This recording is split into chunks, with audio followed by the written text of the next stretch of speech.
दुनिया की आज की सबसे बड़ी इकॉनमी जो है डिजिटल है ना, तो हम आप जो आपका ख्वाब है कि हम अब डिजिटल इकॉनमी में नंबर 1 दुनिया में बने। पहले तो हम 59 ऐप आपकी जो है ना मोस्ट पॉपुलर वो हम बैन करते हैं। इंडिया में बैन है तो 1.3 बिलियन लोगों की कंजम्पशन से बैन है। साथ ही अमेरिका ने कह दिया भाई बहुत ही बढ़िया काम किया, हम भी ऐसा सोच रहे हैं। ये अभी सोच ही रहे हैं। प्रधानमंत्री मोदी ने चाइना को उसकी औकात क्या दिखाई। उधर पाकिस्तानी मूल के वरिष्ठ पत्रकार ताहिर गोरा ने प्रधानमंत्री मोदी की जमकर तारीफ की। डॉक्टर ताहिर गोरा का कहना था कि चाइना ने मोदी सरकार को पुरानी सरकार समझने की गलती की और चाइना को भारत से मुक्की खाना पड़ी। मोदी जी ने चाइनीज़ ऐप बैन कर चाइना को 130 करोड़ लोगों की ऑडियंस से महरूम कर दिया। अमेरिका जो सोचता रहा, भारत ने वह एक झटके में कर दिया।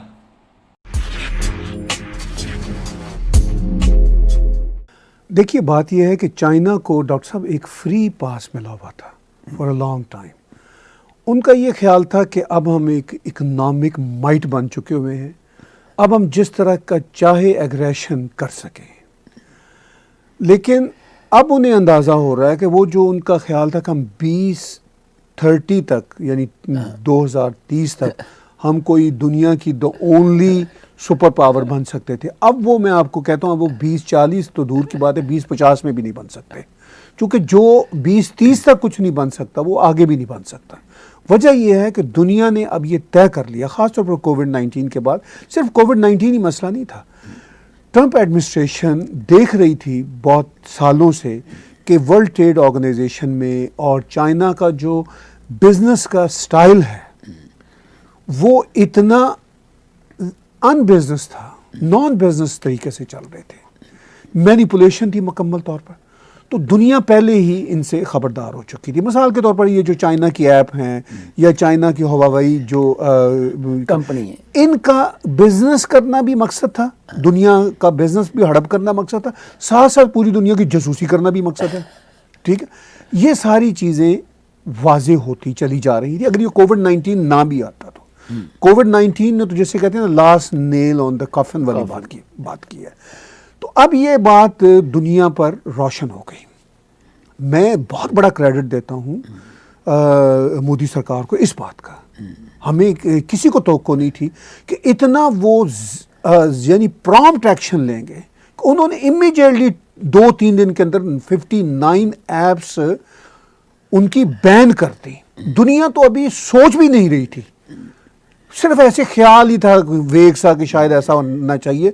इंडिया प्रूव्ड कि उन्होंने कहा कि दुनिया की आज की सबसे बड़ी इकॉनमी जो है डिजिटल है ना, तो हम आप जो आपका ख्वाब है कि हम अब डिजिटल इकॉनमी में नंबर 1 दुनिया में बने। पहले तो हम 59 ऐप आपकी जो है ना मोस्ट पॉपुलर वो हम बैन करते हैं। इंडिया में बैन है तो 1.3 बिलियन लोगों की कंजम्पशन से बैन है। साथ ही अमेरिका ने कह दिया भाई बहुत ही बढ़िया काम किया, हम भी ऐसा सोच रहे हैं। ये अभी सोच ही रहे हैं।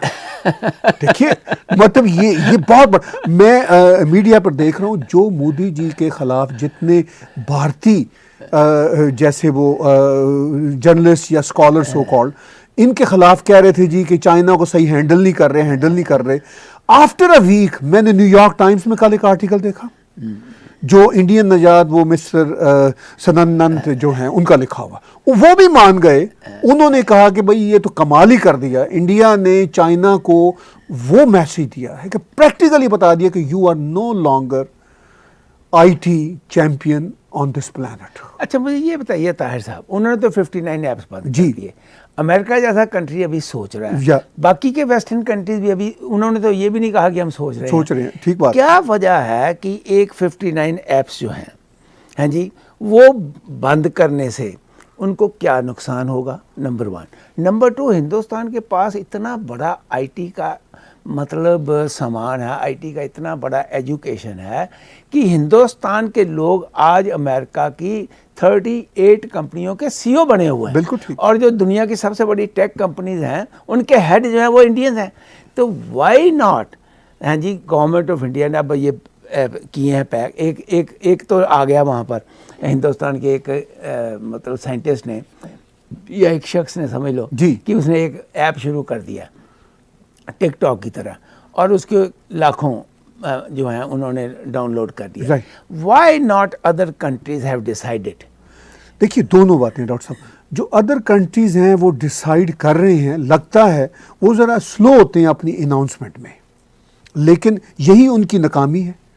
देखिए इंडिया ने, मैं बहुत कन्विंस हुआ हूँ कि इतना प्रॉम्प्ट एक्शन लिया, सोचने की बात तो दूर की बात है, सीधा एक्शन सामने आया कि भाई इनफ इज इनफ।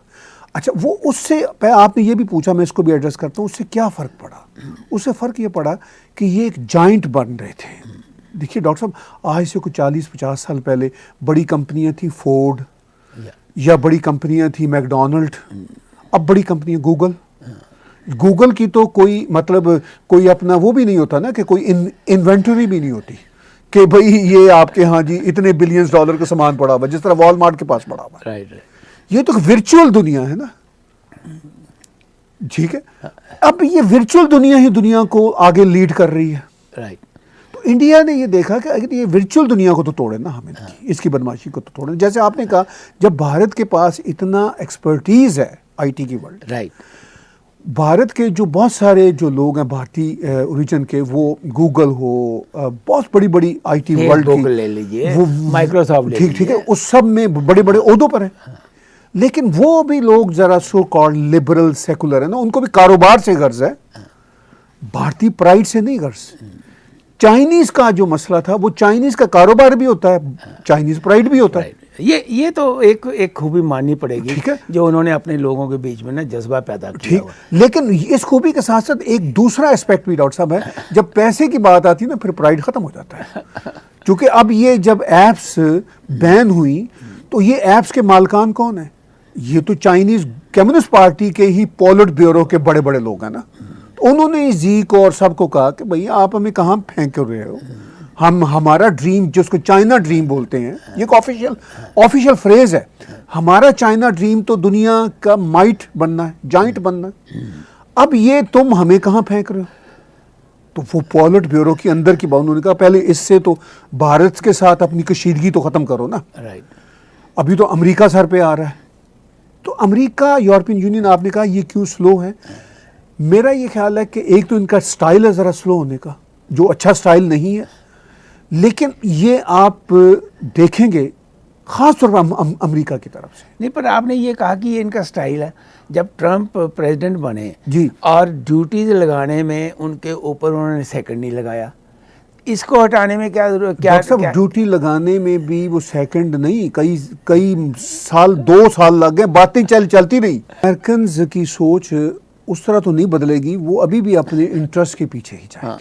ठीक है, अब उनके इंटरेस्ट चेंज हो रहे हैं। पहले मिसाल के तौर पर इंडिया के मामले में वो उनके अच्छे रिलेशनशिप रहे, कारोबार भी होता रहा, कोई बहुत ऐसी सख्त बातें भी इंडिया के खिलाफ कभी नहीं की। लेकिन इंडिया को सबसे बड़ा चैलेंज जो होता था, या तो पाकिस्तान की तरफ से होता था या चीन की तरफ से होता था। पाकिस्तान की तरफ से जो चैलेंज होता था इंडिया को, उसमें कभी अमेरिका ने इंडिया का साथ नहीं दिया। ये इनकी हिस्ट्री है, क्योंकि उनको पाकिस्तान से काम रहते थे। नहीं, पर हम भूल गए 71 की वार में इन्होंने कहा कि हम 6th अपना बेड़ा भेज रहे हैं। बेड़ा तब पहुंचा जब वार खत्म हो गई। वो तो पाकिस्तान का भी साथ ना दिया, लेकिन इंडिया का भी साथ तो नहीं दिया था ना। ठीक है, नहीं साथ, मतलब मैं ये कह रहा हूँ कि अपने दोस्तों का भी ये साथ जो है, ये उसमें वो सूट नहीं करता था। ठीक है, वो इतना साथ देंगे मतलब इंडिया का कि चलिए कारोबार होता रहे। पाकिस्तान का भी कुछ साथ नहीं दे रहे थे। पाकिस्तान में भी जो इनके काम होते थे वो उतना होता था कि भाई ये हमने सोवियत यूनियन को कमज़ोर करना है, आपको पैसे देते हैं, आप मुजाहिदीन बनाएं, हम भी आपके साथ हैं। फिर जब वही मुजाहिदीन इनके गले पड़ गए अमेरिकन के, तो फिर पाकिस्तान से ही कहा कि आप पैसे लें, इनको ख़त्म करें। ख़ास तौर पर इंडिया ने एक ऐसा बड़ा लेसन दिया है, लोगों को समझ नहीं आ रही कि इससे बड़ा लेसन कोई नहीं है चाइना के लिए। लोग ये समझते हैं कि जो इंडिया ने लेसन दिया है, प्रैक्टिकल लेसन दिया ना, बातचीत का नहीं था, प्रैक्टिकल बैन, मतलब जो 59 बैन किए, बहुत बड़ा।